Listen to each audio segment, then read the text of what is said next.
ইসলাম নিয়া দিন নিয়া খামখেয়ালি ফাইজলামি করবেন না। এটা তামাশা না, এটা বাজার সদাই না,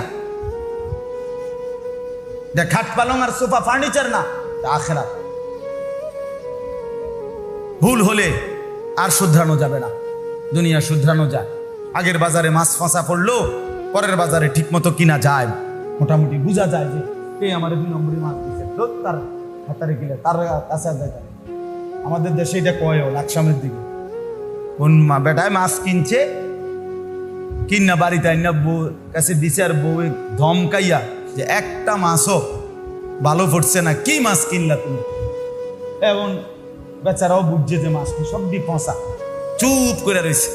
বউয়ে অনেকক্ষণ দমকা দমকি চেতাচেতি করে বউয়ে এবার কইতেছে, দেখ শুনিতে বেটা একটা কথা কয়নি, মানে এমনি তো আনছে আনছে ফসা মাছটি, তাও একটা কথাও তো কয় না। এরপরে এই লোকটা হইলো, যাক তারে তো চিনলাম, মাছে না ফসা পড়ছে তারে তো কি, তাতে তো আর কোনোদিন কিনিতাম না। তোর দুনিয়া না কি করা যায় বাপ, সংশোধন করা যায়, শুধরানো যায়। কবরে বলেন, কবরে কিভাবে সংশোধন করবেন আমার বাপ? যদি গিয়ে দেখেন ওযু হয় নাই, যদি হিসাবে গিয়ে দেখেন নামাজ হয় নাই, তখন বাবা কি করবেন? এখন ধরাই দিলে তো আপনার লাভ আছে। এখন যদি একজন আলেমের কাছে নিজেকে পেশ করতেন যে হুজুর আমার রুকুটা হয়নি একটু দেখে দেন, আমার ওযুটা হয়নি একটু দেখে দেন, আমি 2 রাকাত নামাজ আপনার সামনে পড়ি, আপনি কদ্দুর দেখেন, তাহলে এখন শুধরাইয়া দিলে ভালো ছিল না? কথা বলেন না কেন? কিন্তু সেদিন কবরে ভুল তো ধরা পড়বে, কিন্তু তখন কি করবেন? আমি তো আলহামদুলিল্লাহ এখনো আমার খুলনার হজরত, বাংলাদেশের অনেক বড় একজন বুজুর্গ আরেফ বিল্লাহ হজরত মাওলানা মুফতি নুরুল আমিন সাহেব হজরতের কাছে আমরা এখনো নামাজ শিখি। এই গত বছরও আমি রাত 1:30 বাজে আমার বাসায় হজরত মেহমান ছিলেন, হজরতের সামনে আবার একাকি নামাজ দেখাইছি, হজরত রুকু হয় কিনা, সেজদা হয় কিনা আপনি দেখে দেন। এইবারও হজরত আমার সেজদা এবং রুকুর মধ্যে একটু ত্রুটি ঠিক করে দিয়েছে। বলছি মনে এইভাবে আজ থেকে প্রায় 5-7 বছর আগে আমার শায়েখ আল্লামা মুফতি মুশতাকুর নবী কাসেম হুজুর আমারে বলছে, মাওলানা কয়েকজন আলেম রেডি করেন, খুলনা যাব। আমি প্রায় 30 জনের মতো আলেম আমরা 3 দিনের জন্য যাব হুজুরের সাথে, মুশতাকুর নবী সাহেব হুজুরের সাথে ঠিক করছি। তো যাওয়ার আগে হুজুরকে আমি বললাম, হুজুর কেন যাবেন ওইখানে, খুলনা যাবেন কেন ওই হুজুরের কাছে? এই প্রথম যখন যাই, হুজুর বলছে মাওলানা শুধুই কেবল সুন্নত মোতাবেক ওযু এবং নামাজ শিখার জন্য।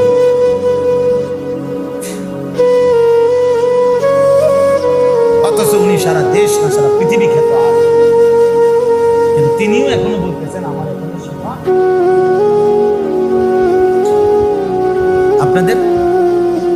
আপনাদের হালাত, আপনারা তো নিজেকে প্রথম কাতারে বসা, আজকে 30 বছর ধরে চাচা পয়লা কাতারে নামাজ পড়ে, ইমাম সাহেবের ফজর মাগরিব এশা 3 ওয়াক্ত নামাজের সূরা কেরাত উনি শুনতেছে আজকে 20টা বছর।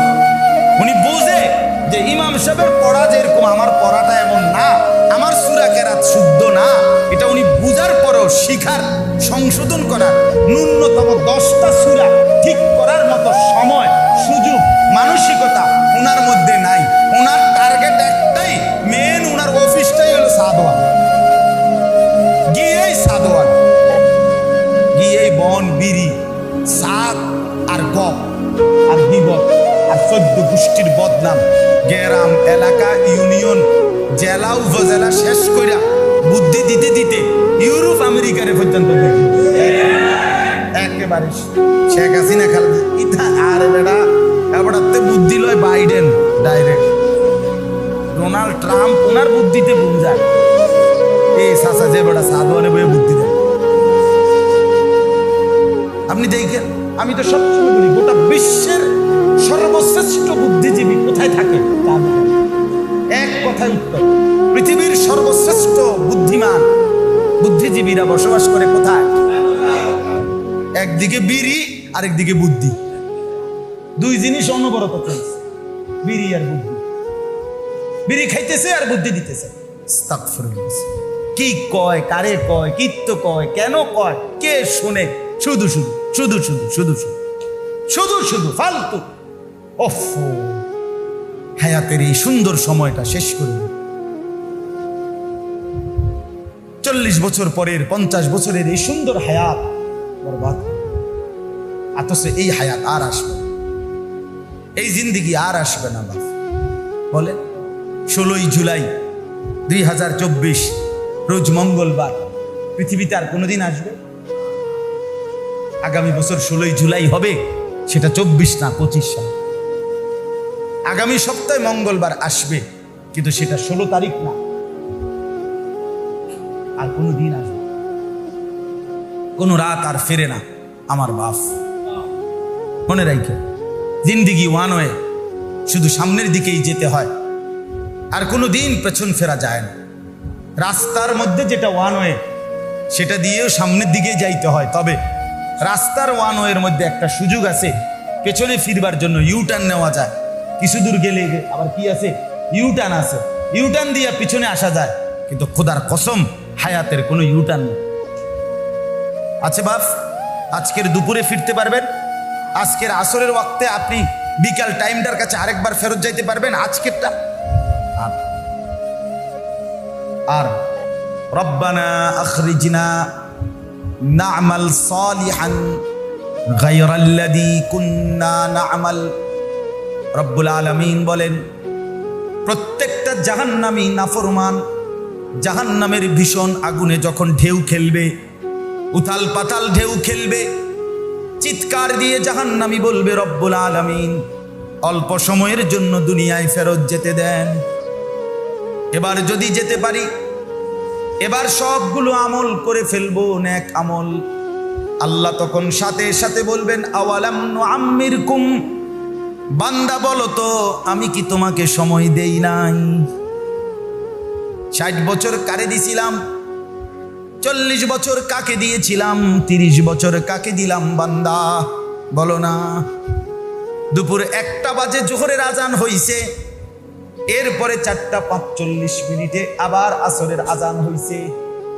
মাঝখান দিয়া 3.5 ঘন্টা জোহরের ওয়াক্ত ছিল, অথচ 12 রাকাত নামাজ পড়তে 3 ঘন্টা লাগে না? লাগে কি? তাইলে আমি কি সময় দেই নাই?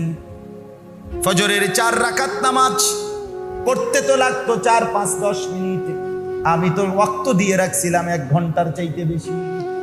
আমি কি সময় দেই নাই? হ্যাঁ বলেন, কেন ফজরের নামাজ পড়লেন না? এই মুসলমান, কেন ফজরের নামাজ পড়লেন না?